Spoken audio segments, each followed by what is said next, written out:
Good evening. Welcome to the Wednesday, January 26, 2022 Town of Islip Planning Board meeting. If you're just joining us and you are an applicant, we just remind you to keep your presentations to 30 minutes. And if you're a member of the public who would like to be heard on one of the applications, please keep your comments to 3 minutes. If it's listed as a public hearing, you're welcome to speak. If it's not listed as a public hearing, the public hearing has already been held on that matter. I'm just going to take attendance. Mr. Brown.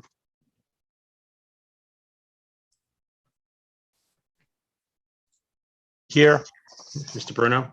Here. Ms. Cruz. I'm here. Mr. Frugari. I'm here. Mr. Matamore. I'm here. Thank you. Mr. Moriarty. I'm here as well. Great. First item on the agenda, planning board application, public hearing, Venture One Real Estate LLC, PB 2021-036, north side of Veterans Memorial Highway, State Route 454, approximately 927.44 feet east of Fifth Avenue, Ronkonkoma, 0 Veterans Memorial Highway. Applicant requests a planning board special permit for a warehouse in the industrial corridor district pursuant to 68-466.1B. Site plan modifications are also requested as part of this application. Good evening to the applicant. Good evening. Garrett Gray, I see I'm here twice, 3 times. Fantastic. Anyhow, Garrett Gray of Weber Law Group. I represent Venture One Acquisitions, which is the contract vendee of the subject property. And joining me this evening, I hope, are Ryan Stoller, who's a principal of Venture One, Brian McDonough, who is Venture One's vice president for the Northeast region, and Joe Colucci of Nelson and Pope, Venture One's Venture One's engineer. The subject property is located on the northeast corner of Veterans Memorial Highway and First Avenue in the hamlet of Ronkonkoma. It's also known as District 500, Section 126, Block 1, Lot 2.1, and Section 147, Block 1, Lot 97 on the tax map for the County of Suffolk. The lot is approximately 4.97 acres with a frontage of approximately 437 feet on Veterans Memorial Highway. There it is. The lot is presently zoned ICD, Industrial Corridor District, and is currently unimproved. The subject property is completely surrounded by other industrial properties, such as the New York Blood Center, the Suffolk County First District Court, Air Corps Distributors, a veterinary clinic, and an enterprise rent-a-car. There are some residential properties located to the southwest of the subject property, further down Veterans Highway. The applicant plans to clear the site and construct a new state-of-the-art 75,416 square foot industrial building. We believe this site is ideal for the project. It's extremely close to the Long Island Expressway, and given the character of the surroundings, it will blend into the area nicely. Venture One is a real estate private equity fund manager, developer, and operating company specializing in the industrial property sector. Headquartered in Chicago, Venture One has been targeting opportunities in the Illinois, Wisconsin, Pennsylvania, South Carolina, and New Jersey markets, owning and managing over 7 million square feet and controlling over 1,100 acres of land. Principals of Venture One have over $6 billion of industrial investment and development experience. This is Venture One's second foray into the New York market, the first being an industrial warehouse on Veterans Memorial Highway in Bohemia, 2950 Veterans Memorial Highway. This board granted the same warehouse special permit that's being sought today. The fact that Venture One has selected Islip as the town within which they continue to feel is the best place to establish their New York presence speaks volumes. For a brief description of the company and their vision for this property, I'd like to ask Ryan Stoller, Venture One's principal, to speak. Thank you. Hi, thank you. I think I'm on your thing. Sorry, we're having some technical difficulties here.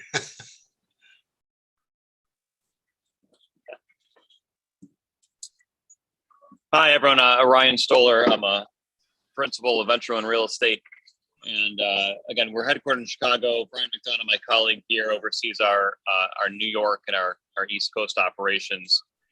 We're very excited at the opportunity to potentially redevelop this site. To reiterate what Garrett said, I think this blends in really nicely with the community, with the neighborhood. We're building this again on a speculative basis, so we don't have a user in hand, but we realize that there's a strong need for this type of facility in this area. So we anticipate really strong interest from strong companies that would come and seek to build a presence in your community. So, with brief background on Venture One, we're an industrial real estate developer and owner. Garrett did a really good job outlining our experience, and this is what we do. It's our bread and butter. So with that, we're happy to answer any questions or concerns, and we look forward to building a second facility like this in your community. Thank you. Thanks, Ryan. And I'd now like to ask Joe Colucci from Nelson and Pope to give a brief description of the plan itself. Joe? Sure. Good evening, everyone. For the record, my name is Joseph Colucci. I am a senior associate with the firm of Nelson and Pope, located at 70 Maxis Road in Melville, New York. As Mr. Gray mentioned, this is a site that is currently vacant. The proposal is for a 75,416 square foot warehouse complex. You'll notice on the site plan before you that we have proposed 2 access points, both of which are on Veterans Highway, as that is our only frontage. We do know that roadway is a New York State roadway, so we will need to get approval on both of those curb cuts from the state DOT. The reason why we have proposed 2 curb cuts is to separate both the truck entering and exit movements, as well as the employee exit and entrance movements. You'll notice that the center proposed curb cut is actually aligned with the left turn lane heading in the eastbound direction. You'll also notice that there are a number of parking stalls proposed for the employees, of which 121 are provided, which is the requirement of the town of Islip. You also notice that there are 17 loading areas proposed on the western portion of the site for this warehouse. In addition to the parking, we have landscaping proposed, of which 22,739 is proposed in the front yard, and the overall is approximately 38,000 square foot of landscaping. You notice a good majority of it is in the front yard, which is a town requirement, and you'll see a little bit more minimal along the perimeter. You'll also notice towards the north, let's call it the northwest portion, there is a little bit of a cross access. Behind the site is a New York State owned recharge basin, and we're leaving that basically open for any maintenance vehicles that need to enter that recharge basin. We meet all bulk requirements, except for the front yard. You notice that there's a little bit of a jog in that front property line, so we will need relief on that front yard setback, which the requirement is 100 feet, and we're actually providing a little bit shy of 60. That's my presentation. If anybody has any questions, I'd be happy to answer them. That's really it. But for that jut that Joe spoke, we would not need any variances. So it's just the way the property is laid out that requires that front yard variance. The majority of the front yard variance require the front yard setback of 100 feet is met. It's only at the jut that the variance is needed. You notice that, if you see that by the centermost proposed curb cut. Thank you. Mr. Gray, that concludes your presentation? That concludes our presentation. Thank you. I do not have anyone who signed up ahead of time for this. Did anyone join the meeting late who's in the room would like to be heard on this matter? If so, I'd ask you to raise your hand feature now and we'll let you speak. Not seeing anyone, I'm going to turn to Ms. Wozniak to give us a report. Thank you, Mr. Chairman. The subject property is located on the north side of Vets Highway in Ronkonkoma, and it's currently vacant and surrounded by industrial and office uses. The applicant's looking to develop the property with a 75,000 square foot warehouse. The proposed site plan meets the required parking, but an overall landscaping relaxation is required. However, the site plan does show significant landscaping in the front of the loading dock area to screen it from view. The only variance that will be required will be for the front yard setback and the required 40-foot landscaping along vets, only because of the irregularity in the parcel shape. Everywhere else, the building meets the required front yard and landscaping requirement. So based on this, planning recommends the board grant the application subject to the attached conditions. Thank you. So Ms. Wozniak, the only landscaping relaxation is the one you mentioned. It says overall in the report. I just wanted to verify. Yeah, overall, and then I guess technically, like they said at that jog, they're not meeting the 40-foot requirement along vets. But Now, they're what- showing the landscaping in the right of way, so. Okay, what is the percentage of overall landscaping relaxation? I think it's on this plan. Let me just zoom in a little bit so I could read it. Yeah, we're providing about 17.52 total. And they need 20%. Okay, thank you. Mhm. Any further questions from the board? Mr. Chairman? Mr. Brown? Oh, yes, for the applicant, I know you meet the requirement for the parking spaces for the employees, but how many employees do you envision having at the site? Less. This is Brian McDonough speaking from Venture One. Thanks for having us tonight. We're really excited about this project. So we do expect this to be on the high end of the parking requirement. It's very likely that a future potential tenant could be less than about 121 stalls, but we are designing this to suit any potential tenant that could come into the market and want to locate themselves in Islip. So we are building it to accommodate more than average employee count. Okay, and building it on spec, do we have any regulations over the hours of operations? I guess that'd be for Kelly. You mean as far as the conditions go? Yes, do we have anything in to regulate the hours or idling trucks, refrigerator trucks? I mean, we don't have anything regulating the hours of operation. There is language in there that if complaints are heard by the public, the planning board can regulate the hours of operation. The site is located next to industrial and office uses. It's not really near any sort of residential, so that component is not in there. And then we have that standard condition that says that, excessively idling of vehicles and noise like that is prohibited. If you look at condition number 2 on the special permit conditions. Okay, I do see that. Thank you, Kelly. Thank you, Mr. Chairman. Thank you. Mr. Wozniak or Mr. Gray, just to Mr. Brown's point, if we have more parking spots than may be necessary, any reason not to land bank some of them, which also would address the landscaping requirement until such time that they're needed? Yeah. Garrett, I can jump in here. Yeah, go ahead. That is absolutely, I think, something we're open to. And I think a good spot for that would actually be on the northeast side of the site where you see about, eyeballing 10 stalls. It is probably unlikely that a tenant does need the 121 stalls. So I think that could be a good solution. Ms. Wozniak, does that work for you?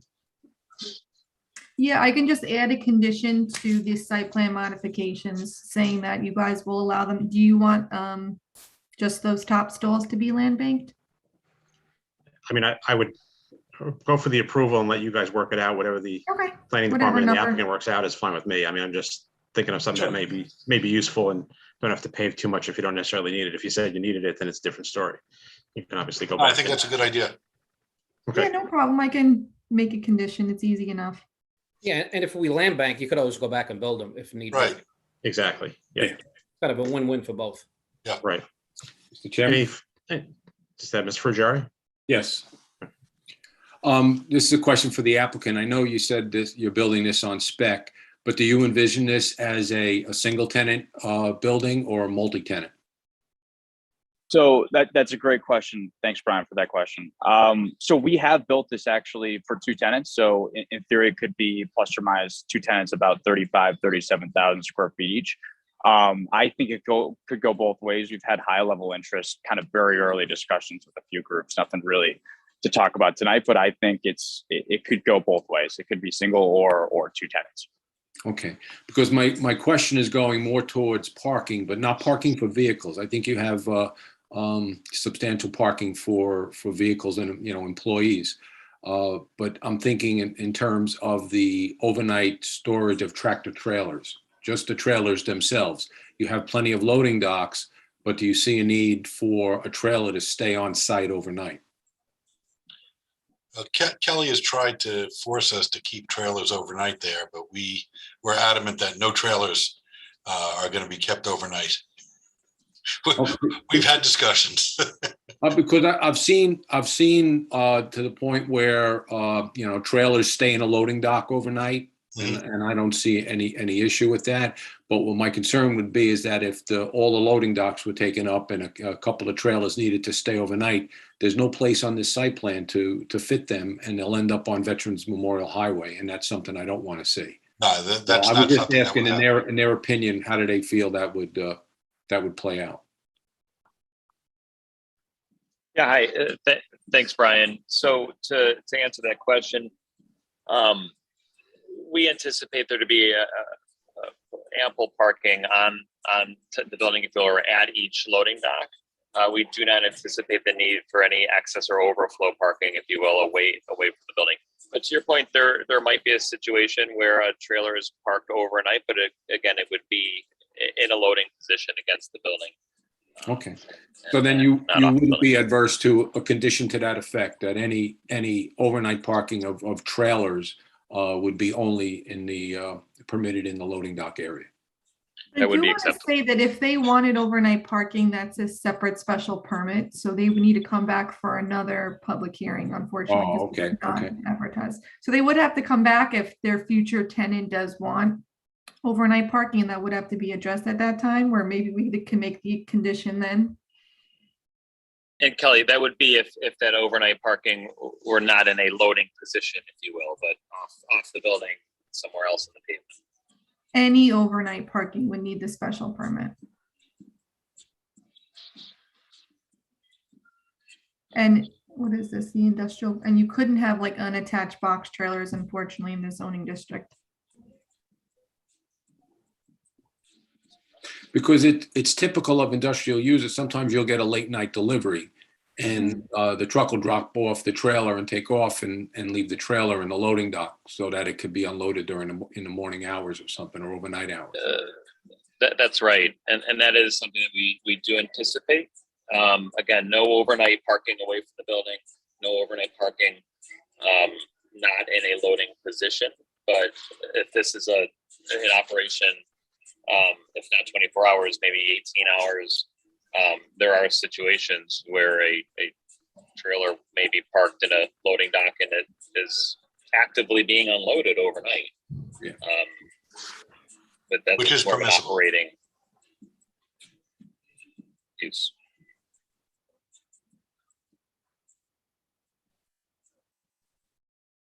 Well, I I'll guess ask the planning staff whether a special permit is required for something of that nature, but that's a standard course of business in industrial business, warehousing. Yeah, and I think in order for us to do a condition, it has to be advertised that way, correct, Kelly? Yeah, like I said, they would need a special permit for that, for something like Right. that. If they want something to be parked outside overnight, that is an additional special permit. Right, so we can't address that this evening. Mr.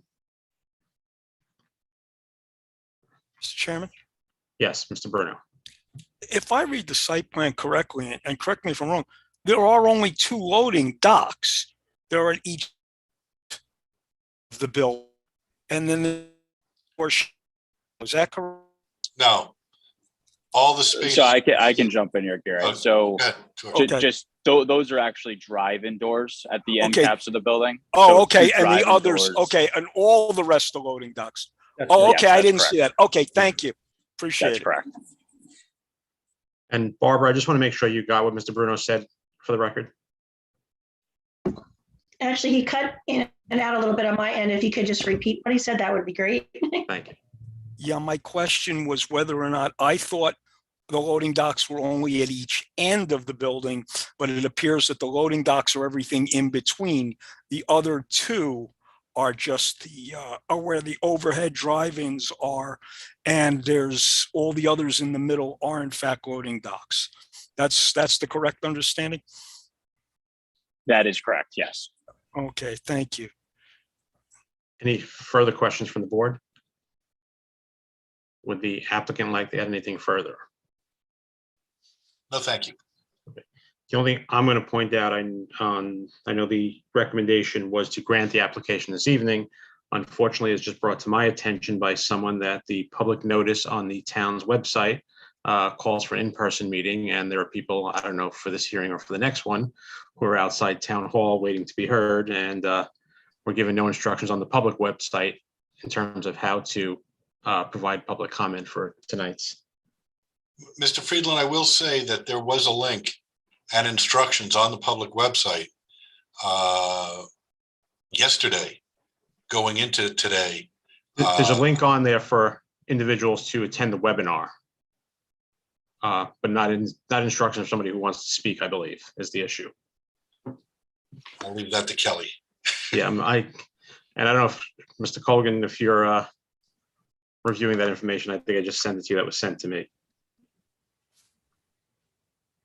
Yeah, I'm not sure what happened with the notice unless it got reposted sometime this evening, but in the absence of any legal direction, I would recommend that the board reserve all items tonight and leave the public record open for approximately 30 days. Right, and we do have no one in attendance tonight to speak on the application. That might be a cause for that. I think that's the safest route to go. I don't know what that does for your timeline, but if we were to approve it and there would be someone filing something on it, we might have some legal issues that would delay it even further. I think the consensus, I haven't heard any objections from the board. This would put you to the next meeting, which would be, what's the date of our date of the next meeting? March 2nd. March 2nd for an approval, assuming the rest of the board members agree with my understanding here. Ryan, is that a problem from a due diligence perspective? Excuse me, Mr. Chairman, I just looked on the website and it says Zoom. It doesn't say in person. Okay. Is that what you have in front of you, Sean? If it's an gonna option check to myself. go ahead with the vote tonight, that would be preferable to us. We are under an agreement of sale terms with the seller, and we did anticipate it from a timeline standpoint to get clarity at this meeting this evening. Public notice I received says it's via Zoom webinar. Right. I'm just looking at what was sent. I'm not actually looking at it. I'm looking at what was just sent to me by someone. It says, hereby given the town of Islip will hold a public hearing meeting January 26th at 6 p.m. located at Islip Town Hall, 401 Main Street. The meeting will also be streamed live over the internet. Instructions on how to access the live stream will be available in the space below. I'm not the one who normally does the public notice, so I just want to make sure legally that we're in good standing here. Chairman, I just want to intervene. You are correct. It is incorrect on the town website. I'm going to notify public information. Okay, so it is incorrect on the town website. Oh, it's on the town website. Okay. Right. So, Mr. Chairman, I did look on the website if you go onto the home screen where it says the planning board meeting, if you click on that and the agenda in there, it does say Zoom. So I'm not sure where this other document is it says that it's not in Zoom. It's on the website itself in the article, right at the top of the article. When you click on the featured article on the homepage, it's right at the top. But there's an agenda if you click on that box and it says it's via Zoom. If you want, I could try to take a picture of it and send it to you, Mr. Chairman. you can I'll share my screen, which is the public notice. Right. That I'm aware of. The public notice I have in front of me. The other thing was just sent to me. Can someone put up the website? It's the page on the website itself.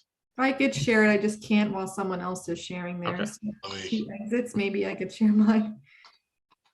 Stop share. Okay, go ahead. Yeah.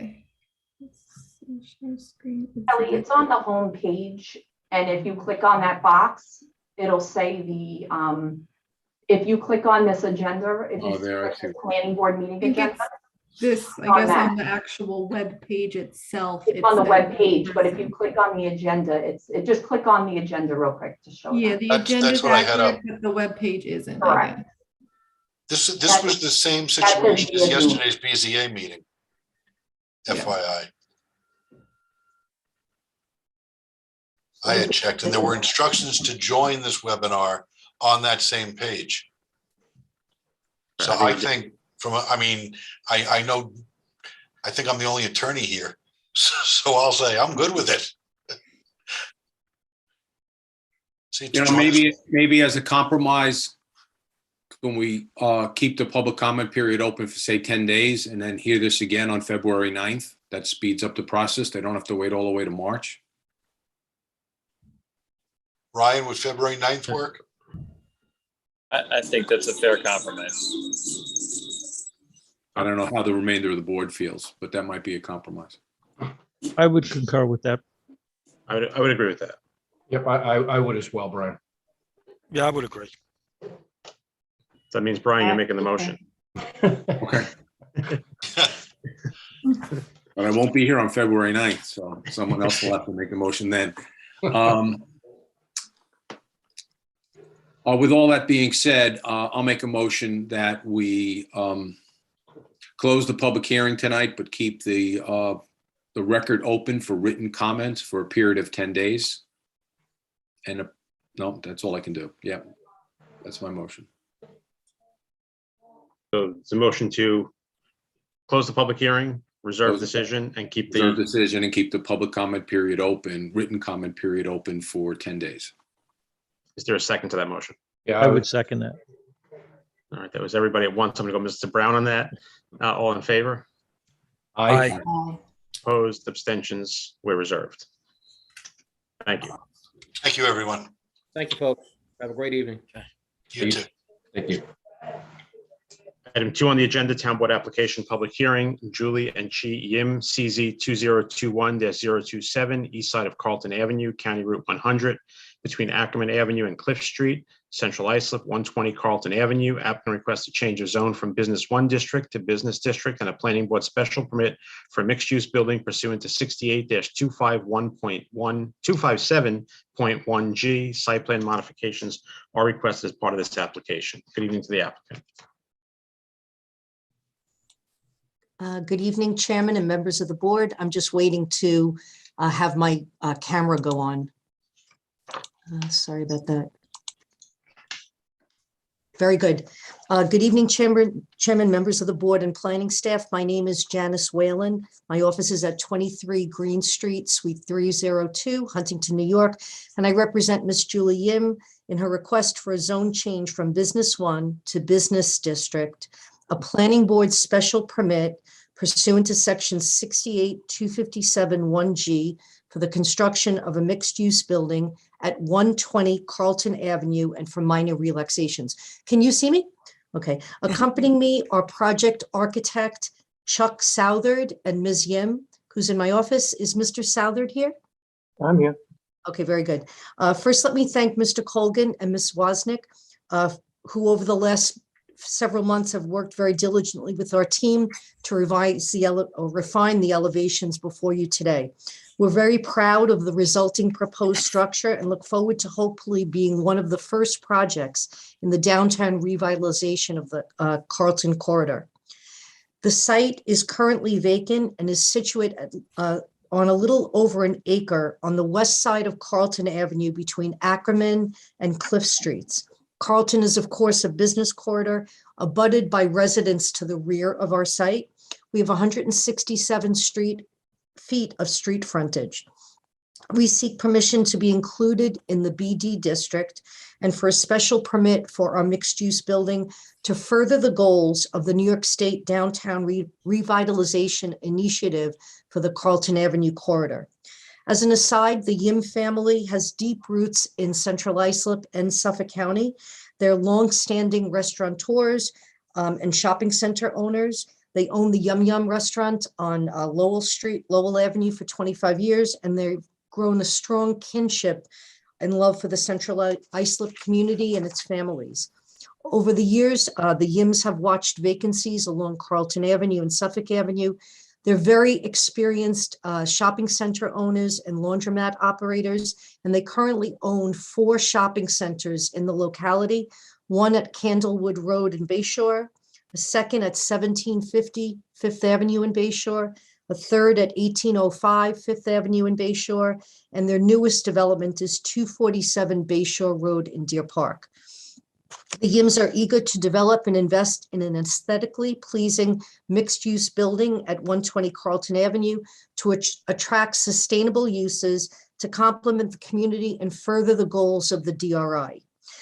We propose a 3-story mixed-use building fully forward to the street with rear parking. The site will be accessed on Clift and Ackerman to avoid any traffic delays on Carlton Avenue.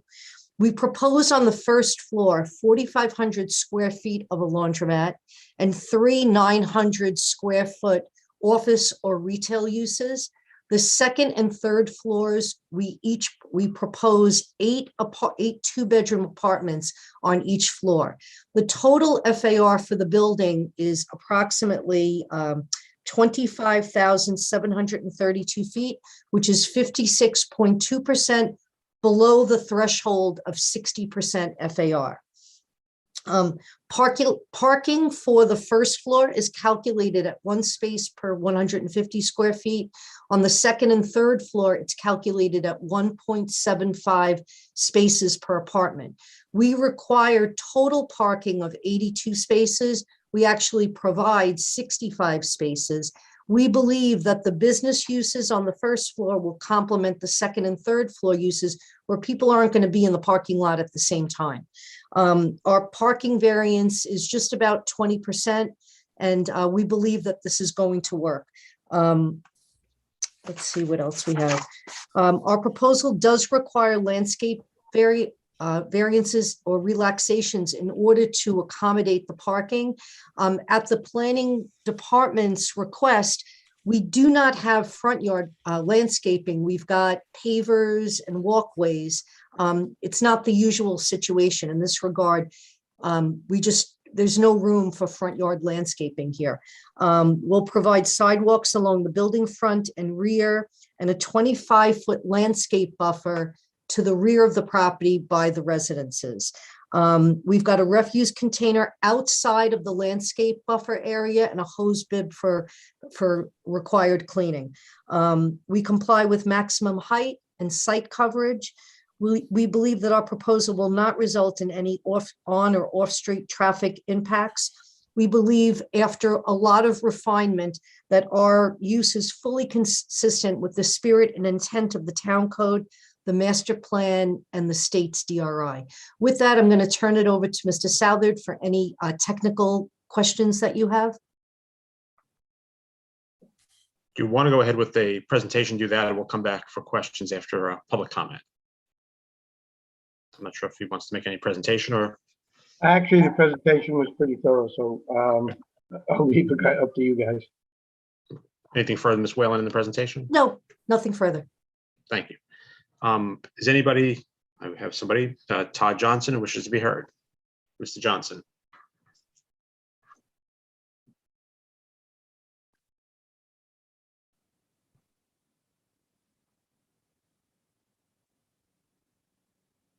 You should be in the room now, Mr. Johnson. So I'm just unmuting myself.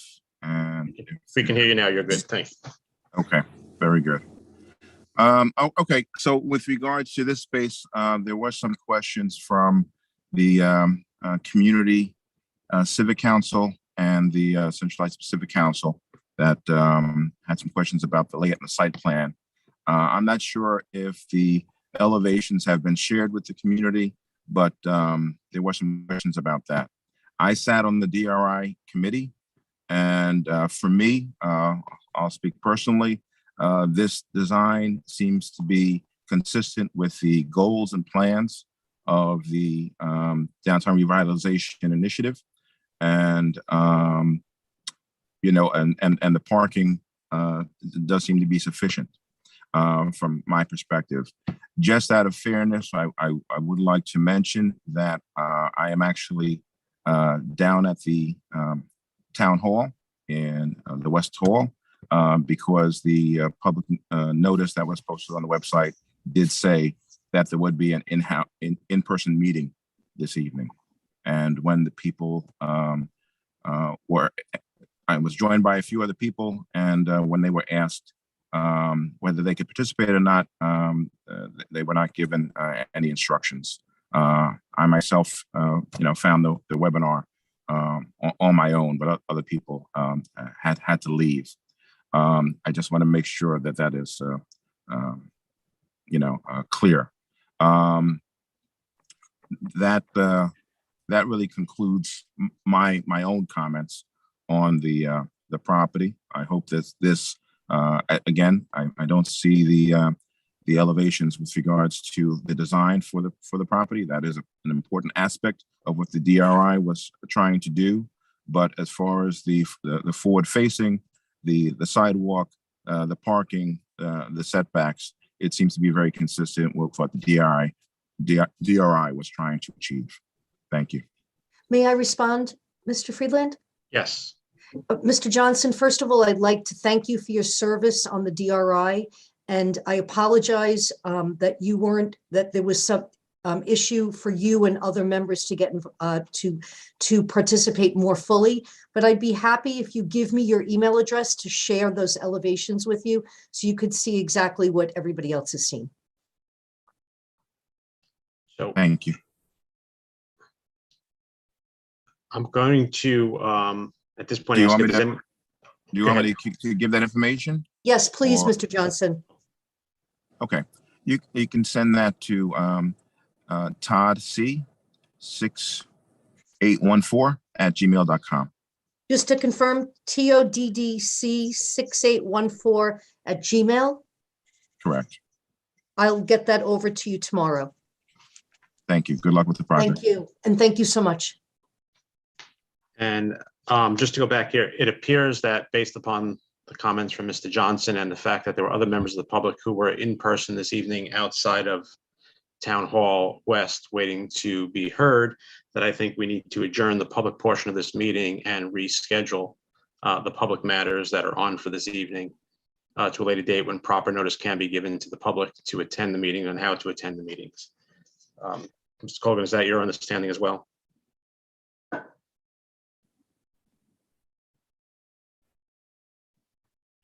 Lose Mr. Colgan. Sorry, something's going on with my computer. That is correct. Yeah. So I think unfortunately, Ms. Whalen, and I think we'll have to go back and look at what this means for the first application that we heard, but it appears that with improper public notice that to move forward tonight would not be in compliance with the open meetings law. So I think we're going to have to get this rescheduled for the next meeting, which is going to probably be 30 days out, so you can get we can get proper public notice. Do you want us, we have no problem. Do you want us to repost and re-mail? What I'm gonna do is I'm gonna talk to town attorney after this and see, since you've already done the mailings with, probably get an updated date out, whether or not we need to give 30 days notice or not. I want to find that out. So we'll be in touch with both the applicants for the first item and the second item this evening to go over the best way to do that. So rather than rather than get the staff report and then do questions, have to do it all over again, I think the smartest way would be to move forward in that direction. So I apologize for that, but unfortunately the notice was improper. Understood. If I can just add that the postings and the mailing seem to have been done to the letter with regards to the applicant, just to let you know. Great. Yeah, this apparently was a problem on the town's website, not the notice that was sent out by the applicants. Will we hear the staff report? I can have the staff give the report. They're going to have to repeat the report. But I think we're probably in violation of the open meetings law by not properly posting the information. So I think the best bet would be to go ahead and adjourn items 1 and item 2 at this point, and then get a date for a recall of this. We'll put you on the next available meeting that we can put on with the proper notice to get you heard. We appreciate that. Thank you. That being said, Mr. Colgan, can we go ahead on the non-public items? As per the town attorney, yes, we can still hear the next 2 items. Okay, so then I guess we need a motion to adjourn this item and then you want to adjourn it for the date that's 30 days out, and if we can come, let's just adjourn it, and then we'll get a new date in case we can do it sooner. How's that? Perfect. So, We'll do whatever we have to do. thank you.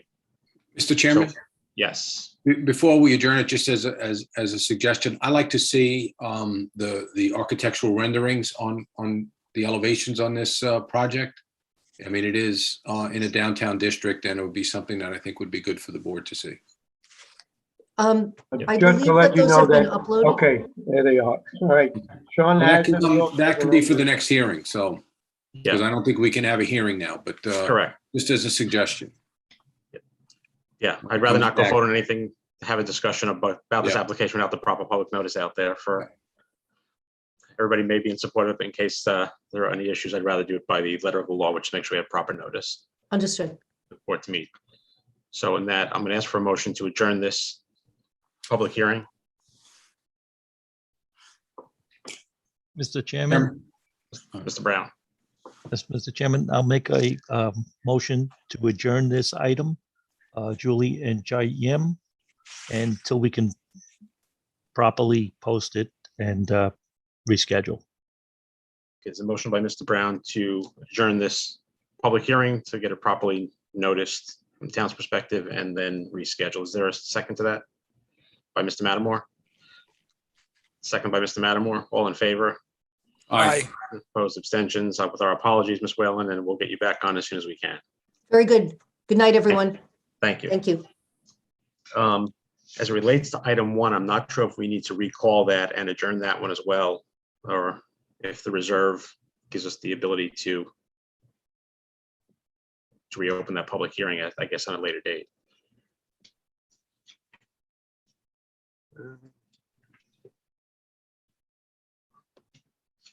Why don't we go ahead with item 3? In the meantime, I'll try and get an answer to that question. Item 3 on the agenda, planning board decision item. Eric Bjornby, RA PB 2022-001, south side of Union Boulevard, County Route 50, south of Holy Avenue, West Islip, 214 Union Boulevard. Applicant is requesting a rehearing for a planning board special permit for a restaurant, which was denied on 12/2/21, based on new information and change of circumstances.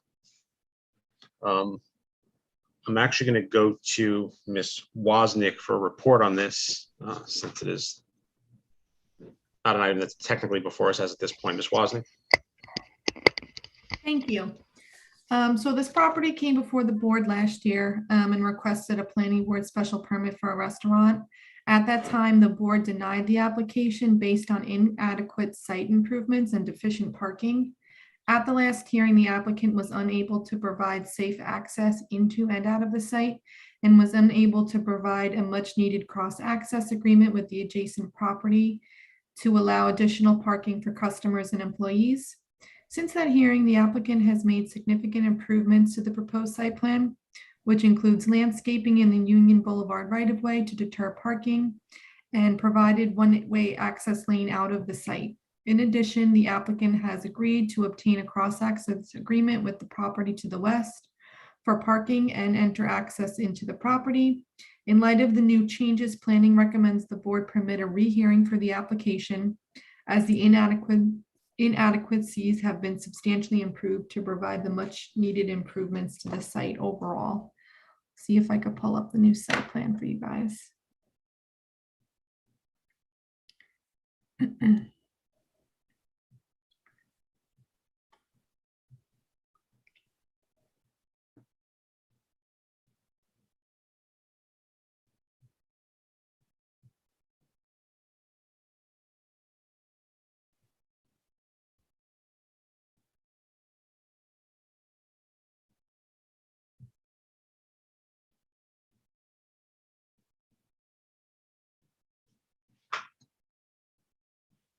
Okay.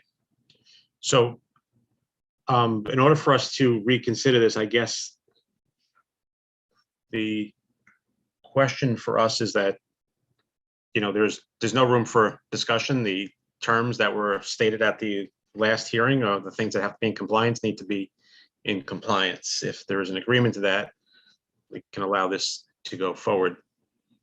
But we're to repost it to have a discussion about the items that were requested at the last meeting that we're told were not going to be done, would serve no purpose and would not be a reason for us to allow this to go forward for a public hearing again.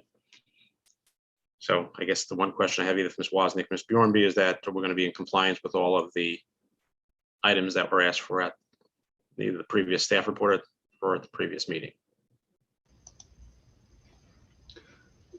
So the cross-access agreement was not favorable to the tenant, the adjacent neighbor, when we had approved approached them originally, and after the denial, the client went and was able to work that out financially, that we are able to enter into that agreement. So that part of it's been resolved. And Ms. Wozniak, is there anything else in your discussion with the applicant that's been resolved to the satisfaction of the department? Yeah, like I said, they did add landscaping in the Union Boulevard right away to deter parking in that large area that is right now, I think, asphalt or concrete. My question is, though, do you want that cross-access agreement executed before they even come back for their public hearing? That would be my preference. Okay. I mean, we had the opportunity to reserve this the last go round to get these things in place, and then we would have gone forward from there. That was not the path that we went down based on the applicant's decision, not the board's decision. So technically they would not be eligible to even come back before us. So if everything is in place, I think I'd be willing to, I don't speak for the entire board, but me as one member of the board would be okay with this coming back before us, but I'd want everything in place before we allow it to come back before us. And I'll turn to other board members to get their consensus on that as well. No, Mr. Chairman? Mr. Brown and Mr. Yes. Moriarty. I made the motion to deny this application the first time, and quite clearly the reason I did it is because there was no access for emergency vehicles to the site and inadequate parking. So I would like to see that resolved before they come back and have that in place, just to make sure that there's, that's the only reason that we would hear this. And I believe this has to be unanimous with this board to rehear it. Is that correct, Mr. Chairman? I don't know if that's be unanimous. Mr. Colgan or Ms. Wozniak, are you aware of that? You're muted, Ms. Wozniak. Kelly, you're muted. You're still muted. It would take me a minute to pull up the code, but I believe that is the way that the language is written. So while Ms. Wozniak is looking that up, I'm going to turn to Mr. Moriarty for his comments then, and then we'll get that answer. Yeah. Can I just say one thing? Sure.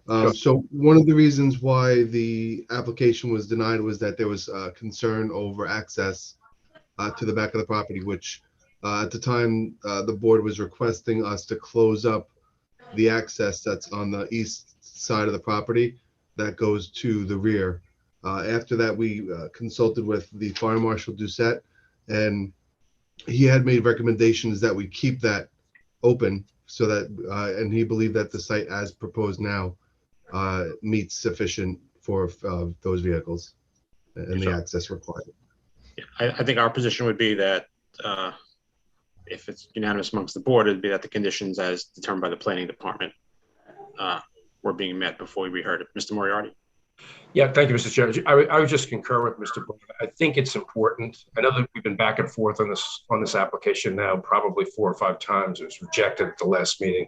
I think it's important both for the applicant as well as for us to really get everything buttoned down so that we can take a look at the both planning staff as well as the board can have access to the cross easement document, that being signed, that being submitted, so we can put this into a package, once and for all.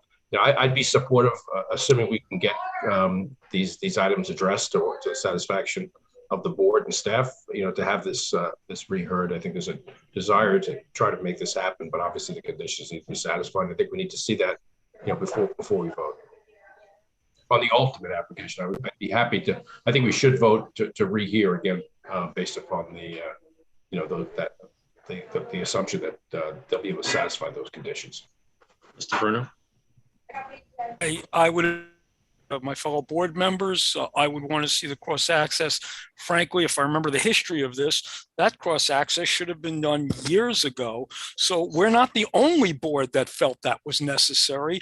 The board that saw this way back felt that way. So I see no reason to change that. I'd like to see that cross-access.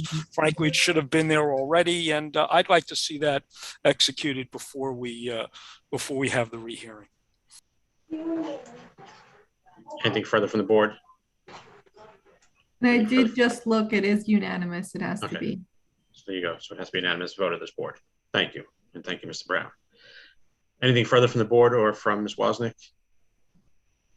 Does somebody want to make a motion on this? Or do we want to wait and make the motion until such a time that we have all the conditions satisfied by the planning department? Well, Mr. Ms. Chairman, Wozniak, are we have you- making, would we be, as a point of order, making a motion to rehear it? Correct. We'd have to make a motion to allow them to be reheard. Correct, Ms. Wozniak? Yes. Yes. Mr. Chairman, I would like to make a motion to rehear this, subject to the cross-access agreement being executed. There's a motion by solely the cross-access? Or all the Well, I conditions think by everything planning else is, the other agreements with the, Ms. Wozniak said that they're agreeing to Yeah. everything, but that's the most important one, so I'd like to make it And subject. those will happen once, I guess they go through site plan review. Once you guys get it, those will be in the special permit conditions. So there's a motion by Mr. Brown to grant rehearing of the application at such time when the cross-access agreement has been signed, Executed, correct. executed. Is there a second to that motion? I would second that. That was Mr. Moriarty, second by Mr. Moriarty. All in favor? Aye. Aye.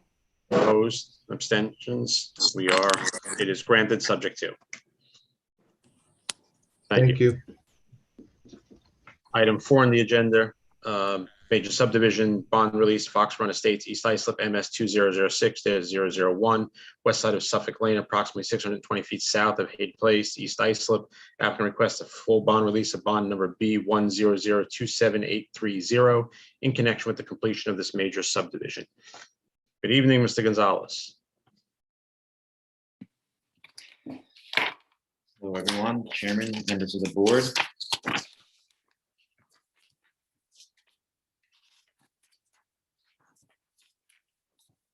So this application was last heard on June 30th of 2021, where the board accepted a continuation certificate for the original surety bond. That's number B100278830, in the amount of $407,861. This was done while the applicant was working with staff in the town attorney's office regarding an easement and water main issue, as well as providing additional time to meet the road weathering requirement. At this time, all homes have been CO'd, improvements have been completed and weathered the proper amount of time, and the road and recharge basin are ready for dedication. Staff has the dedication scheduled before the town board on February 8th, 2022, so in a few weeks. And I'm just going to bring the map up here so you can see it. Based on this, staff recommends the board grant full bond release, which includes the surety bond and 2 cash bonds on file, but that is subject to the town board acceptance of the road and recharge basin. So once the town board accepts those dedications, then we'll be able to release the bonds. Any questions for Mr. Gonzalez? If not, is there a motion? Oh, is that a question? Yeah, just one question, Mr. Chairman. Moriarty. Mr. Gonzalez, just a quick question. I noticed in the materials that were circulated, there were a number of fees that would be paid by this applicant as well. I just wanted to confirm everything's been satisfied at this point with respect to fees and the like. That is correct. So I think you're referring to the first part of the final resolution where it lists all the bonds and fees, correct? Correct. That's right. Yeah. So that was those are the items that had to be put up by the applicant previously. So that's all been done. All the fees that are not being returned have already been paid. So everything is set. Okay, great. Thank you. Thank you. Thank you. Is there a motion? Mr. Chairman, I'd make a motion. Mr. Brown. Yes, I'm going to make a motion for the full release of the bonds the surety, and the 2 cash bonds, and subject to the town board, I believe it's acceptance of the drainage, Anna, is that correct? Acceptance of the road and recharge basin for dedication, yes. Correct. There's a motion to grant the application, which is the full release of both bonds, as well as subject to the road and recharge basin dedication acceptance by the town board. Did I get that correct? Well, it's a surety bond and 2 cash bonds. Oh, so 3 bonds. Okay. Release of all bonds, as well as the subject to the road and recharge basin acceptance by the town board. Correct. Is there a second to that motion? Second. Second by Mr. Bruno. All in favor? Aye. Opposed? Abstentions? I'm going to ask for a motion to recall the first item on the agenda, because I think we need to go back and adjourn that hearing as opposed to reserving and leaving the record only open for 10 days for written comment. Mr. Chairman, since I made Yes. the motion, I'll make the motion to recall that, that previous motion and adjourn that hearing for this evening so that it can be continued.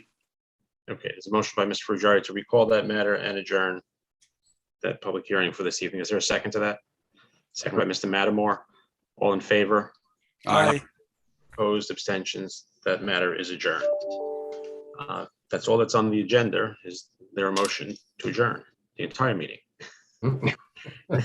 I move to adjourn. The motion by Mr. Moriarty to adjourn. Is there a second? Second by Mr. Mattamore. All in favor? Aye. Opposed? Abstentions? See you all in a